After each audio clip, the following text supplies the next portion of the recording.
The forest was quiet in a way that made the hairs on Kofi's neck stand. Not a bird chirped. Not a leaf rustled. Only the distant sound of running water.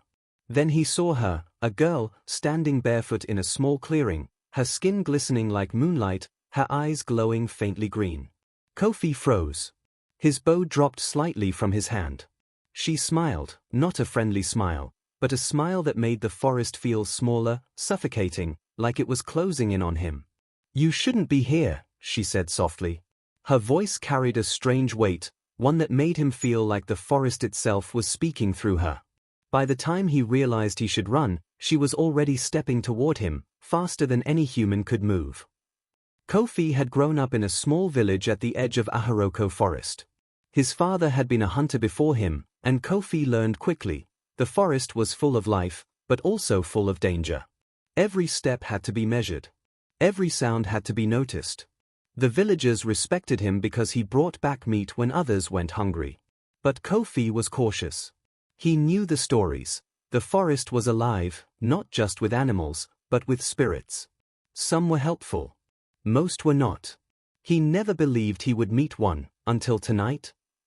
It was late in the afternoon when Kofi went deeper than usual.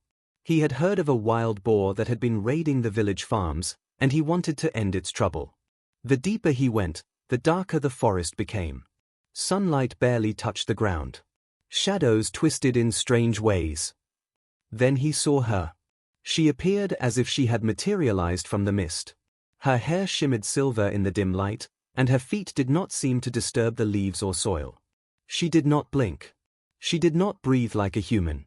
"You should leave," she said again, voice soft but commanding. Kofi raised his bow, cautiously. "Who are you?" "I am no one you know," she replied. "You do not belong here." Something about her words made his blood run cold.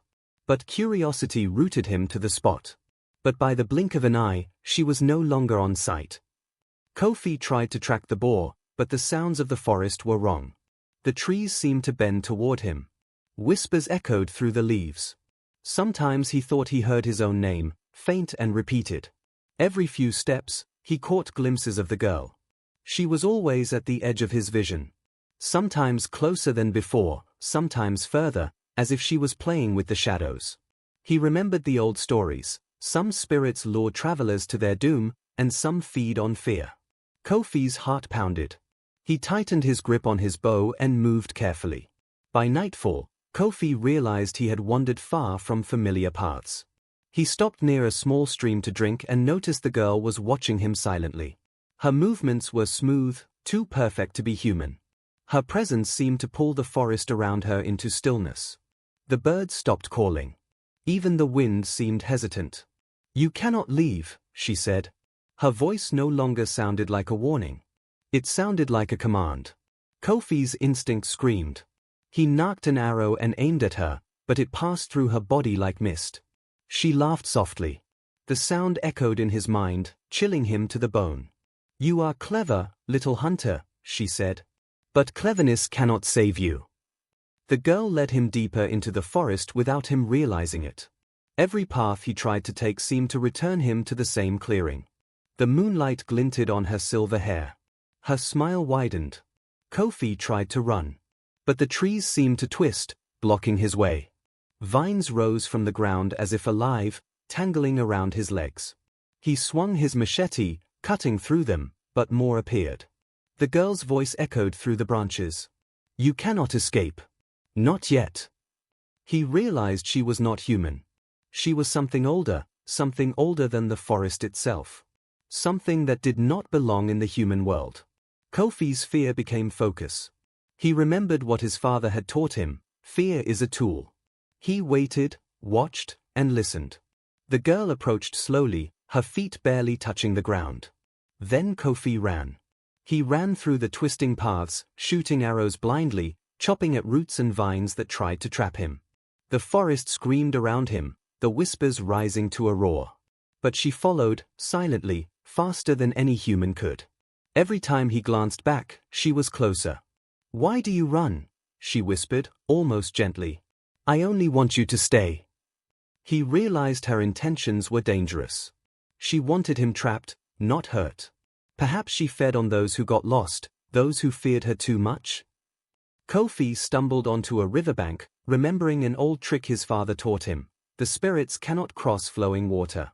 He leaped into the river. Cold water shocked his body, but he kept running along the current. Behind him, the girl reached the river's edge. She paused, raising her hands. Mist swirled, her silver hair glinting, but she could not cross. Her scream was soft, angry, and sorrowful all at once. Kofi ran until he could see the lights of his village. The girl did not follow beyond the river. He collapsed at the village gate, wet, shaking, but alive. Kofi told his story to the elders. Some believed him. Some doubted. But he could never forget her face, the green glow of her eyes, the unnatural stillness she carried. He never went into that part of the forest again. And he always warned young hunters. Some things are not meant to be seen. Some things are older than men, older than the trees. If you meet her, do not follow. Do not run too close. And never think you can escape without paying attention to the river. The girl remained a legend in the village. Some said she trapped other travelers. Some said she only appeared to those who wandered too far. But Kofi knew the truth, she was not human. And she was patient.